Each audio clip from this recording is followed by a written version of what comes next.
Es el amanecer del 2 de julio de 1955 en la costa este de los Estados Unidos. Junto a una de las puertas de abordaje del aeropuerto neoyorquino, un imponente Douglas DC-4 de la prestigiosa Pan American World Airways se dispone a emprender un trayecto absolutamente rutinario y familiar para todos los involucrados. El vuelo número 914, con destino final a la soleada Miami, representa la esencia misma de la aviación comercial de aquella época dorada. Se trata de una ruta perfectamente común que apenas dura 3 horas en condiciones meteorológicas normales, un recorrido que la aerolínea realiza con extrema frecuencia sin mayores complicaciones operativas. A bordo de esta majestuosa aeronave de 4 motores, aguardan con calma 57 pasajeros ansiosos por llegar a sus destinos vacacionales y 4 experimentados miembros de la tripulación preparados para cumplir con su jornada laboral habitual sin contratiempos. Sobre el asfalto caliente de la pista de despegue, técnicos especializados y personal en tierra ultiman meticulosamente las revisiones finales de seguridad antes del despegue programado para las 9:55 de la mañana.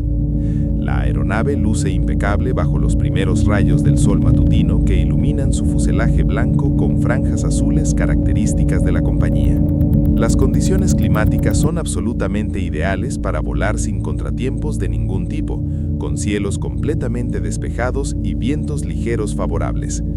Y mientras ese DC-4 permanece inmóvil aguardando pacientemente su momento preciso para elevarse hacia los cielos azules, se verifica con minuciosa atención una última vez cada sistema crítico a bordo según protocolo establecido.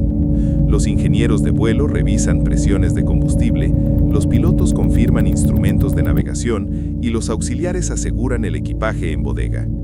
Lo que nadie en ese instante trascendental sospecha, ni siquiera los más experimentados veteranos de la aviación con décadas de servicio, es que este despegue aparentemente ordinario y rutinario dará inicio a un enigma profundo que generará interrogantes sin respuesta durante décadas enteras posteriores.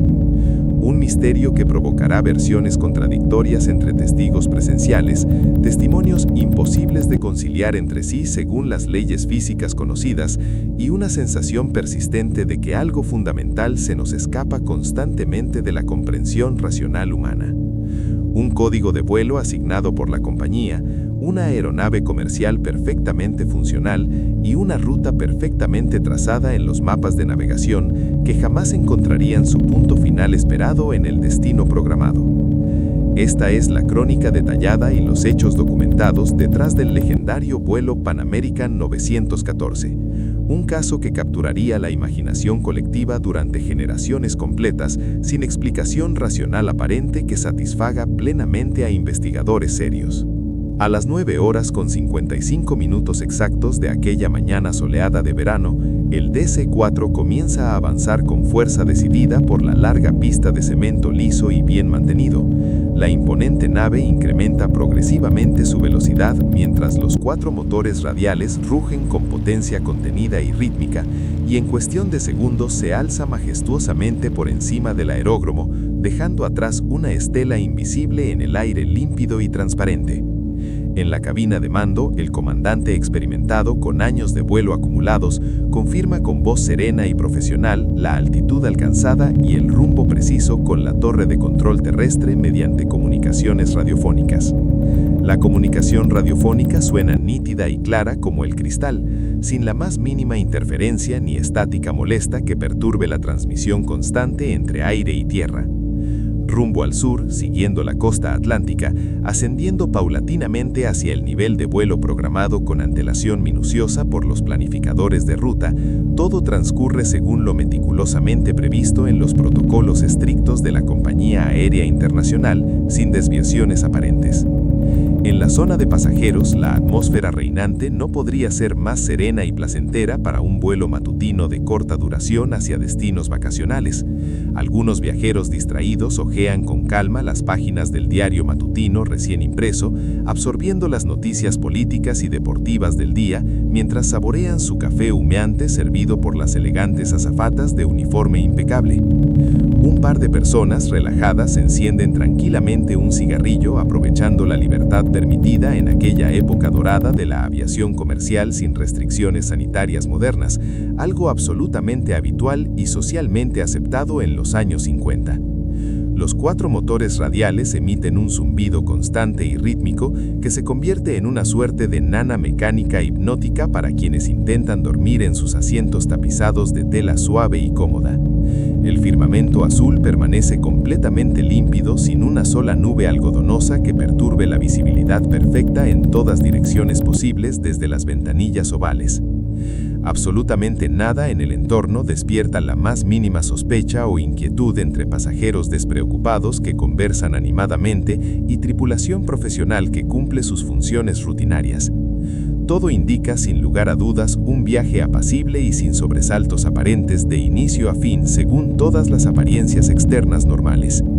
Pero en algún punto invisible e inaccesible de la ruta trazada sobre el Atlántico, hay un detalle sutil que no cuadra con la realidad esperada según las leyes físicas conocidas en aquel momento histórico, aunque todavía en ese instante crucial nadie a bordo ni en tierra logra percibirlo con sus sentidos ordinarios limitados. De repente, sin previo aviso ni señal de alarma alguna audible o visible para los sistemas de a bordo, la marca distintiva del avión se desvanece por completo de las pantallas de radar verde de los controladores atentos en la costa. Sin embargo, en el exterior atmosférico no existen perturbaciones climáticas ni tormentas eléctricas amenazantes en el horizonte visible, ni siquiera la más leve sacudida o turbulencia en el aire apacible de aquella mañana de verano americano sin nubes. En la sala de control del aeropuerto de origen, en Nueva York, los operadores especializados quedan paralizados e inmóviles observando con incredulidad sus monitores verdes que momentos antes mostraban claramente la posición precisa del DC-4 en vuelo nivelado y estable. El avión simplemente ha desaparecido del mapa electrónico sin dejar rastro alguno de su trayectoria previamente establecida por los sistemas de navegación inercial y radiofónicos. Comienzan inmediatamente los intentos radiofónicos desesperados, uno tras otro, para restablecer el enlace de comunicación perdido misteriosamente sin explicación aparente. Vuelo 914, conteste por favor, repiten una y otra vez las voces tensas y angustiadas de los controladores experimentados con auriculares ajustados firmemente, pero solo reciben silencio absoluto como respuesta desde el éter invisible y mudo que antes transmitía claramente. Los especialistas técnicos examinan con manos temblorosas sus dispositivos electrónicos de última generación para la época, verifican minuciosamente todos los cableados y conexiones físicas en las consolas, reinician repetidamente los equipos de recepción y transmisión según protocolo de emergencia establecido.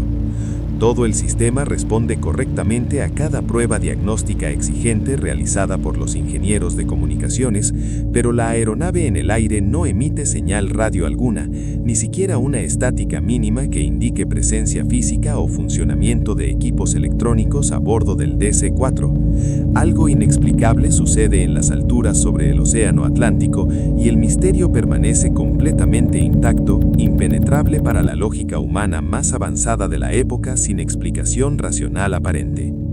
La alerta máxima se propaga como un reguero de pólvora por toda la sala de control en cuestión de escasos minutos interminables que parecen horas. Los veteranos controladores con décadas de experiencia conocen perfectamente el significado ominoso y trágico de perder contacto radiofónico así de forma tan abrupta y total, con una aeronave en vuelo normal sin explicación aparente ni condiciones meteorológicas adversas. Se activa de inmediato el protocolo de emergencia aérea establecido rigurosamente por las autoridades internacionales de aviación civil según convenios internacionales. El jefe de turno, con el rostro tenso y la voz quebrada por la emoción contenida ante la gravedad del momento, declara oficialmente siniestro aéreo minutos después de la desaparición inexplicable del vuelo sin señales de socorro previas. En un abrir y cerrar de ojos, la situación evoluciona vertiginosamente de extraña e inexplicable a crítica y potencialmente trágica para todos los 61 almas a bordo. Las comunicaciones urgentes parten hacia todos los frentes posibles sin perder un segundo valioso de tiempo precioso en la ventana crítica de búsqueda.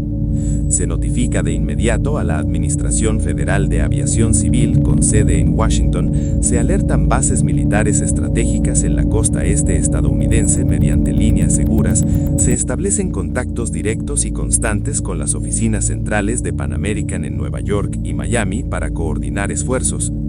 El vuelo 914 se ha vuelto completamente invisible para todos los sistemas de rastreo conocidos y operativos en aquel momento histórico, sin dejar huella electrónica.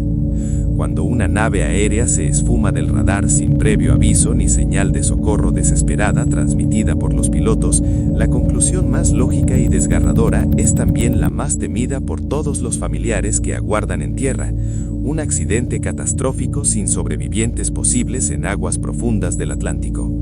Los controladores expertos trazan con precisión milimétrica la última ubicación conocida del DC-4 sobre las aguas profundas y oscuras del Océano Atlántico, según el vector de velocidad y rumbo registrado, y los equipos especializados de rescate comienzan a movilizarse con celeridad máxima desde bases costeras. Se organizan de inmediato patrullas aéreas de reconocimiento que despegan en oleadas sucesivas desde múltiples aeródromos militares estratégicos. Se estima con modelos matemáticos avanzados para la época la posible área de impacto en el mar abierto según corrientes oceánicas predominantes y vientos dominantes registrados. Y los grupos de emergencia reciben órdenes precisas y detalladas para iniciar operaciones intensivas de búsqueda y rescate marítimo con todas las unidades disponibles. En el Aeropuerto Internacional de Miami, donde cálidamente aguardan la llegada puntual del vuelo programado sin sospechar tragedia alguna, se conduce con discreción extrema y tacto profesional a los familiares ansiosos hacia una sala privada apartada del bullicio habitual de pasajeros desprevenidos que continúan sus vidas ajenos al drama desatado. El panorama general luce sombrío y desalentador desde los primeros momentos críticos de la investigación preliminar, sin indicios positivos. Todo apunta sin ambigüedades aparentes a una catástrofe aérea de proporciones desconocidas y potencialmente totales según los protocolos de evaluación de riesgos. Las próximas horas críticas serán absolutamente determinantes para esclarecer, aunque sea mínimamente, el paradero de la nave perdida sin explicación en aguas internacionales. Mientras transcurren los minutos que se transforman en horas interminables para los familiares angustiados, la tensión en las salas de control crece sin cesar como una marea ascendente imparable que afecta incluso a los veteranos más experimentados. El vuelo Pan American 914 continúa ausente en todas y cada una de las pantallas de radar disponibles en la costa este sin reaparecer milagrosamente, por lo que las autoridades deciden desplegar todos los recursos humanos y tecnológicos a su alcance sin restricciones presupuestarias ante la gravedad del incidente. La Fuerza Aérea de los Estados Unidos moviliza sus mejores unidades de reconocimiento aéreo equipadas con radares avanzados. La Armada despliega buques de guerra especializados en operaciones de rescate marítimo con helicópteros embarcados, y los guardacostas estadounidenses coordinan esfuerzos sin precedentes en la historia reciente de búsquedas marítimas en aguas jurisdiccionales. Aeronaves de reconocimiento avanzado despegan en formación coordinada desde bases militares estratégicas en Florida, Georgia y Carolina del Sur para cubrir el máximo territorio oceánico posible en el menor tiempo factible según planes de búsqueda en cuadrícula. Embarcaciones militares de gran tonelaje como destructores y fragatas, junto con lanchas patrulleras rápidas, comienzan a recorrer extensiones gigantescas del Océano Atlántico en patrones sistemáticos de búsqueda meticulosamente planificados por expertos en operaciones marítimas sin dejar zonas sin explorar. El perímetro operativo de búsqueda se amplía cada pocas horas a medida que pasan las jornadas sin resultados positivos ni señales de esperanza renovada que eleven el ánimo de los equipos.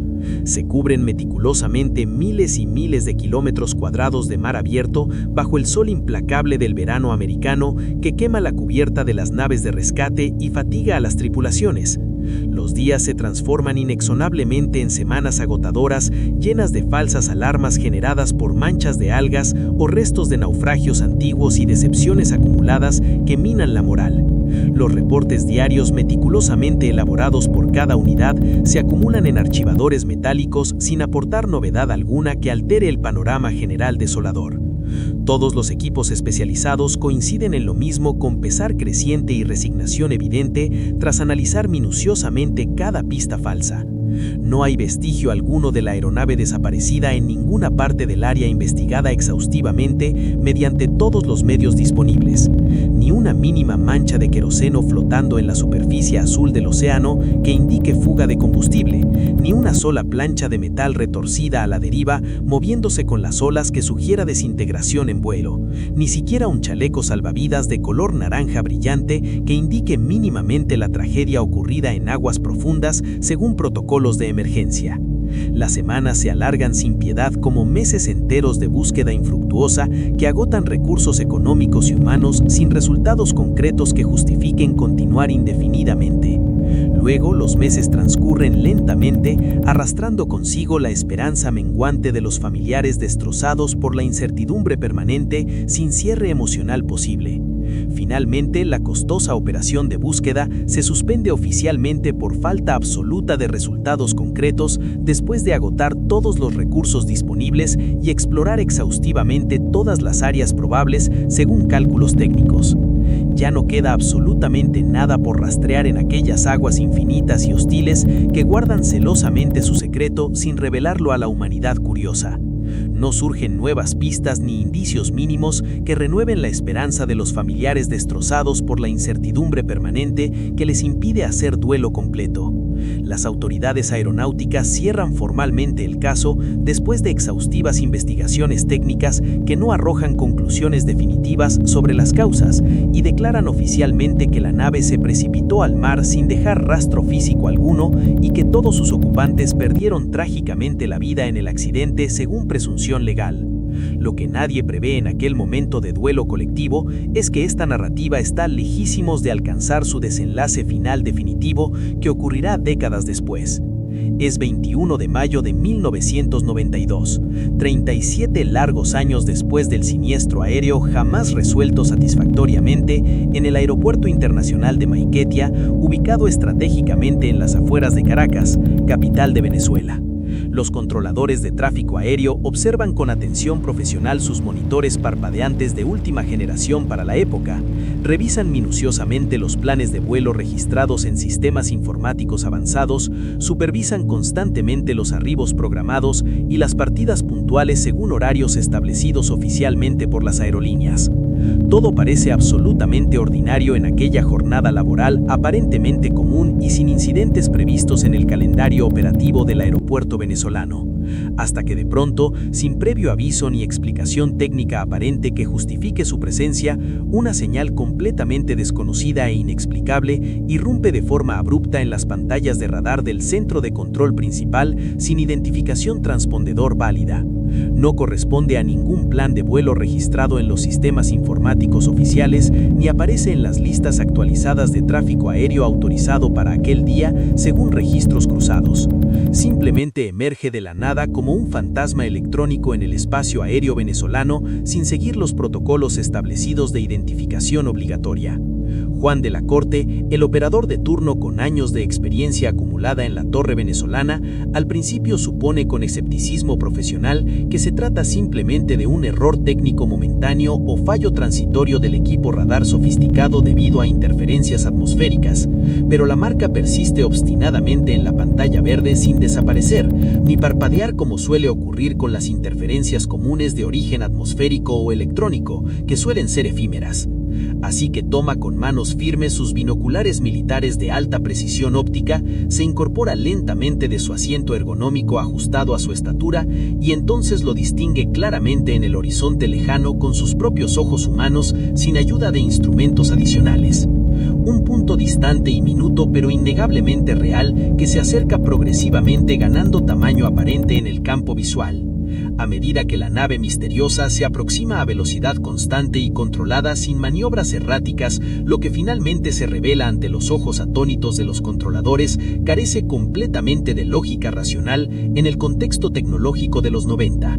No es un jet contemporáneo de última generación con motores de reacción silenciosos y líneas aerodinámicas afiladas características de la aviación moderna de pasajeros, ni carguero pesado de diseño moderno construido con materiales compuestos avanzados para eficiencia operativa. Tampoco es una aeronave habitual en los años 90, con sus características tecnológicas propias de la era digital emergente y sistemas de navegación por satélite GPS recién implementados.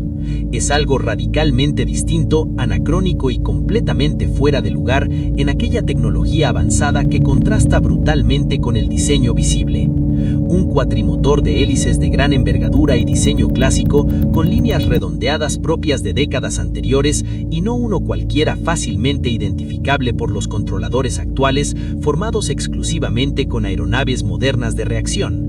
Es un McDonnell Douglas DC-4, un modelo histórico fuera de servicio comercial desde hace lustros enteros en todo el mundo occidental, un aparato claramente datado de los años 50, surcando imperturbable los cielos en pleno 1992, como si el tiempo no hubiera transcurrido para él ni para sus ocupantes. Todo el personal de la torre de control abandona instintivamente sus puestos momentáneamente y se acerca con curiosidad mezclada con incredulidad a los grandes ventanales de cristal reforzado, intentando dar crédito a lo que sus propios ojos contemplan con asombro absoluto sin poder articular palabra inicialmente. Pese al desconcierto colectivo y la conmoción evidente en el ambiente profesional habitualmente sereno y protocolario, el equipo capacitado de Maiquetía reacciona con sorprendente disciplina y entrenamiento riguroso adquirido en simulacros de emergencias aéreas complejas. No pueden permitirse el lujo de dudar si esa nave antigua está desorientada en el espacio aéreo controlado sin cartas de navegación actualizadas, si enfrenta una emergencia crítica de sistemas obsoletos sin repuestos disponibles, o si requiere asistencia inmediata para aterrizar con seguridad en una pista moderna diseñada para jets. La torre debe actuar con rapidez y precisión protocolaria ante una situación sin precedentes en sus manuales de procedimientos. Se despeja de inmediato la pista de aterrizaje más cercana y adecuada para una aeronave de ese tamaño y características operativas especiales de aterrizaje a baja velocidad. Se instruye con firmeza a otras aeronaves en aproximación final que guarden prudente distancia de seguridad y mantengan posición en espera circular hasta nuevo aviso por radio para evitar colisiones en el tráfico aéreo denso. Nadie en tierra sabe con certeza en qué estado precario podría arribar ese aparato histórico después de décadas teóricamente fuera de servicio activo, según registros oficiales de la industria aeronáutica mundial.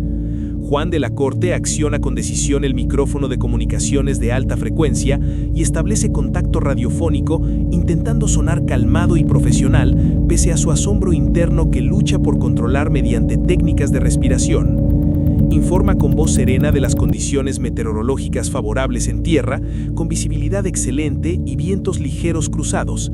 Brinda indicaciones básicas de aproximación estándar adaptadas mentalmente a aeronaves antiguas sin sistemas automáticos y finalmente otorga permiso explícito y claro para aterrizar en la pista 31 izquierda según procedimientos establecidos para aeronaves no identificadas en emergencia. Pero durante largos segundos angustiosos, que parecen eternos para todos los presentes en la torre, no obtiene respuesta alguna desde la cabina del DC-4 misterioso, que continúa su descenso silencioso sin comunicarse según protocolo internacional.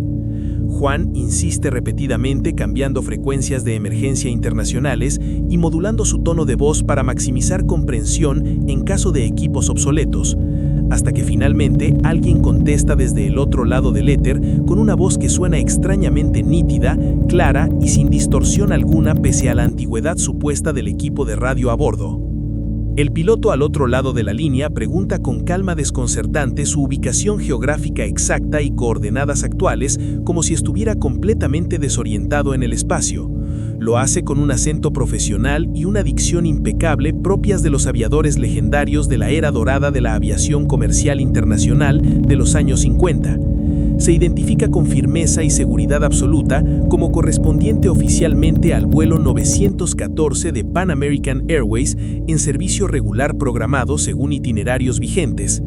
Afirma provenir directamente de Nueva York con rumbo original programado a Miami según ruta comercial establecida por la compañía. Menciona con precisión matemática una tripulación compuesta por 4 personas altamente capacitadas, incluyendo pilotos e ingenieros de vuelo, y 57 pasajeros registrados oficialmente en lista de embarque detallada con nombres y asientos asignados. señala con toda naturalidad y sin titubeos perceptibles que tenía programado tocar tierra en el Aeropuerto Internacional de Miami exactamente el 2 de julio de 1955 por la mañana temprana, según horario publicado en guías oficiales de la aerolínea. La torre de Maiquetía se sume instantáneamente en un caos controlado de voces superpuestas y miradas incrédulas cruzadas entre colegas experimentados que intuyen la magnitud histórica del momento sin precedentes en sus carreras. Los controladores más jóvenes presentes en la sala de control no captan inicialmente la magnitud histórica y perturbadora del momento que presencian en tiempo real sin comprender las implicaciones temporales. Pero los veteranos con décadas de servicio acumulado sí comprenden de inmediato la implicación sobrecogedora y por eso palidecen aún más intensamente que sus compañeros inexpertos al recordar archivos históricos confidenciales. Saben perfectamente por archivos históricos y rumores de pasillo entre aviadores que ese número de vuelo pertenece a uno de los enigmas más profundos y oscuros de toda la historia documentada de la aviación comercial mundial sin resolver durante décadas. Recuerdan vagamente las historias transmitidas oralmente entre pilotos veteranos de una nave que se desvaneció misteriosamente del radar en un día soleado y apacible de 1955 sin dejar rastro físico ni señal de socorro transmitida. Un caso jamás resuelto que permaneció archivado durante décadas como siniestro aéreo sin explicación racional aparente ni teoría aceptada por la comunidad científica internacional. Y ahora, de forma absolutamente imposible según las leyes conocidas de la física newtoniana y relativista, ese mismo vuelo responde con voz humana clara y comprensible por radio en 1992, 37 años completos después de su desaparición oficial declarada por las autoridades aeronáuticas estadounidenses. Juan de la Corte respira profundamente, intentando mantener la compostura profesional exigida por su cargo de responsabilidad máxima en momentos críticos sin precedentes en su carrera. Con voz temblorosa pero clara y audible para toda la sala de control atenta, informa al piloto del DC-4 que hoy es 21 de mayo de 1992, casi 4 décadas completas después de la fecha histórica que él menciona, con total convicción, sin dudar de su veracidad personal. El comandante al otro lado de la línea habla nuevamente, pero ahora su voz se quiebra perceptiblemente como si una grieta invisible atravesara su entereza profesional construida durante años de servicio sin incidentes graves. Suena profundamente alterado, genuinamente desconcertado, al límite mismo del terror humano más primario e irracional ante lo inexplicable que desafía su comprensión del universo. Resulta difícil para los controladores descifrar con claridad todas sus palabras entrecortadas por la estática repentina que aparece en la frecuencia y la emoción desbordada que deforma su dicción habitual de aviador experimentado. Juan intenta tranquilizar al comandante con palabras suaves y razonables basadas en protocolos psicológicos de crisis aprendidos en cursos de formación. Le garantiza con firmeza que todo se aclarará una vez en tierra firme con autoridades competentes y expertos en aviación, que necesitan que se mantenga tranquilo y siga las instrucciones al pie de la letra para garantizar la seguridad absoluta de todos los ocupantes y personal en tierra sin riesgos innecesarios. Pero el tono del piloto se torna cada vez más tenso y agitado, casi histérico en los momentos críticos finales de la aproximación a baja altura sobre el aeropuerto venezolano. El DC-4 prosigue su descenso controlado hacia la pista asignada, manteniendo trayectoria estable pese a la antigüedad teórica de sus sistemas de control mecánico sin asistencia electrónica moderna. Mientras en la torre, el tensión alcanza su punto máximo colectivo con respiraciones contenidas y miradas fijas en el parabrisas frontal que enmarca la escena surrealista que emerge. Nadie sabe con certeza si la antigua aeronave responderá adecuadamente a los controles manuales después de tantos años incomprensibles en el aire, según su propia narrativa temporal distorsionada, sin explicación física. La nave se alinea con precisión milimétrica con el eje central perfectamente marcado de la pista de aterrizaje asignada, mediante luces de aproximación. Inicia el descenso final con elegancia sorprendente para su diseño anticuado, hasta que las ruedas principales impactan el asfalto con un golpe seco, pero controlado sin rebotar peligrosamente ni derrapar peligrosamente. El viejo cuatrimotor aterriza sin desintegrarse ni perder integridad estructural aparente. Un un milagro técnico en sí mismo, considerando su supuesta antigüedad extrema según testimonios contradictorios. Aún así, por precaución extrema protocolaria ante una situación sin precedentes documentados, nadie en tierra se atreve a aproximarse demasiado rápidamente a la aeronave inmóvil estacionada en posición de rodaje sobre el asfalto caliente del mediodía tropical caribeño.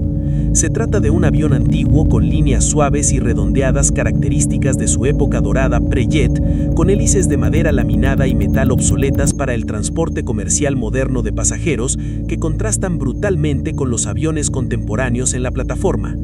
Una máquina voladora con un emblema distintivo clásico de franjas azules que pertenece oficialmente a una compañía que dejó de existir apenas el año anterior al aterrizaje misterioso tras declararse en bancarrota. El aterrizaje en sí mismo constituye un alivio colectivo palpable entre el personal especializado presente que exhala aire contenido, sí, pero el misterio global dista enormemente de resolverse con ese simple acto mecánico de contacto con tierra sin explicación del paradero durante décadas. El personal especializado en tierra avanza con cautela extrema y formación táctica aprendida en simulacros hacia la nave inmóvil estacionada en la pista de rodaje para emergencias especiales sin precedentes.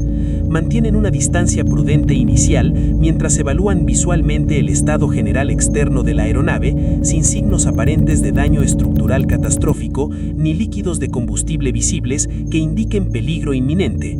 Nadie sabe con certeza si los 4 motores radiales se han apagado por completo o si existe algún riesgo inminente de incendio por combustible residual acumulado durante décadas teóricas de vuelo continuo sin repostar según las leyes de la física. Con movimientos lentos y cautelosos, casi ceremoniales en su solemnidad ante lo inexplicable que desafía la comprensión racional, se aproximan finalmente a la escalerilla metálica plegable del costado izquierdo del fuselaje pintado con los colores clásicos de Pan Am que evocan nostalgia en los veteranos presentes. La puerta de entrada finalmente cede con un chirrido metálico característico de mecanismos antiguos bien mantenidos sin oxidación aparente ni desgaste excesivo que sugiera abandono prolongado. La escalera metálica desciende lentamente, accionada manualmente desde el interior oscuro y misterioso por una mano invisible, y entonces aparece él, la figura central y protagonista indiscutible de todo el enigma histórico sin resolver durante décadas. El capitán del vuelo 914 asoma su rostro pálido y sudoroso, aferrándose con fuerza temblorosa a la barandilla de metal pulido hasta el brillo, como si temiera caer en un abismo metafórico inminente. Viste un uniforme azul marino de Pan American absolutamente impecable, sin una sola arruga, ni mancha, ni desgaste visible en tela ni botones dorados, como si lo hubiera lucido por primera vez esa misma jornada matutina, sin uso previo aparente. Su rostro lo delata todo sin necesidad de palabras articuladas que confirmen su estado mental alterado por lo inexplicable vivido. Observa a su alrededor con terror genuino reflejado en cada rasgo facial tenso y contraído por el shock cultural y temporal. Los ojos desorbitados intentando procesar lo inexplicable que sus sentidos le transmiten constantemente sin poder racionalizarlo. La respiración agitada y entrecortada como si corriera una maratón mental sin descanso. La frente perlada de sudor frío a pesar de la brisa suave del mediodía tropical caribeño que acaricia su piel. Da un par de pasos vacilantes e inseguros hacia abajo, intentando asimilar con desesperación dónde se encuentra realmente en el espacio tridimensional y el tiempo lineal, según su percepción distorsionada por una experiencia traumática no revelada. No reconoce los modelos de avión contemporáneos estacionados en la plataforma cercana, con sus formas angulosas aerodinámicas y motores de reacción silenciosos que contrastan brutalmente con su experiencia previa limitada a hélices. No identifica los vehículos modernos del aeródromo, como furgonetas eléctricas silenciosas y tractores especializados automatizados que no existían en su época tecnológica limitada a motores de combustión básica. Todo a su alrededor pertenece visualmente a una era tecnológica avanzada que aún no existe para su conciencia histórica, anclada firmemente en los 50. Un futuro que jamás imaginó presenciar con sus propios ojos sin intermediarios, y esa percepción sensorial abrumadora lo destroza psicológicamente en cuestión de segundos devastadores que alteran su cordura momentáneamente. Se paraliza completamente en el tercer peldaño metálico de la escalerilla, como si sus piernas se negaran a obedecer órdenes cerebrales debido al shock extremo.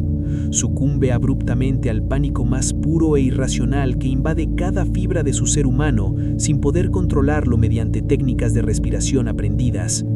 Grita algo incomprensible en inglés antiguo, con acento neoyorquino al personal que se aproxima lentamente con las manos en alto, en señal universal de paz y no agresión, para no asustarlo más. Nadie del equipo en tierra entrenado para crisis intenta abordar la nave de iniciativa propia sin autorización explícita del comandante aterrado, que claramente sufre una crisis existencial. Los trabajadores especializados tratan repetidamente de serenarlo con gestos tranquilizadores universales y palabras suaves en español básico aprendido para turistas, pero el capitán no reacciona ni procesa sus intentos de ayuda humanitaria básica debido a la barrera del shock. En un gesto brusco y desesperado, movido por el instinto de supervivencia primario que supera el entrenamiento profesional, gira en redondo con agilidad sorprendente para su edad aparente y regresa corriendo al interior oscuro y protector del avión como si huyera de una pesadilla real e inminente. La puerta se cierra con un estrépito metálico definitivo y final que resuena en el aire quieto del aeropuerto tropical como un presagio ominoso. Los 4 motores comienzan a rugir simultáneamente con potencia renovada y ensordecedora que desafía toda lógica mecánica de desgaste acumulado. Y entonces ocurre lo absolutamente impensable para todos los testigos presenciales que grabarán el momento en sus memorias para siempre como un trauma colectivo inexplicable. El Pan American 914 acelera repentinamente por la pista principal sin autorización explícita ni contacto radiofónico previo con la torre de control que intenta frenarlo mediante señales lumínicas infructuosas. El viejo DC-4 gana impulso progresivamente sobre el asfalto rugoso, generando una estela de polvo y gravilla.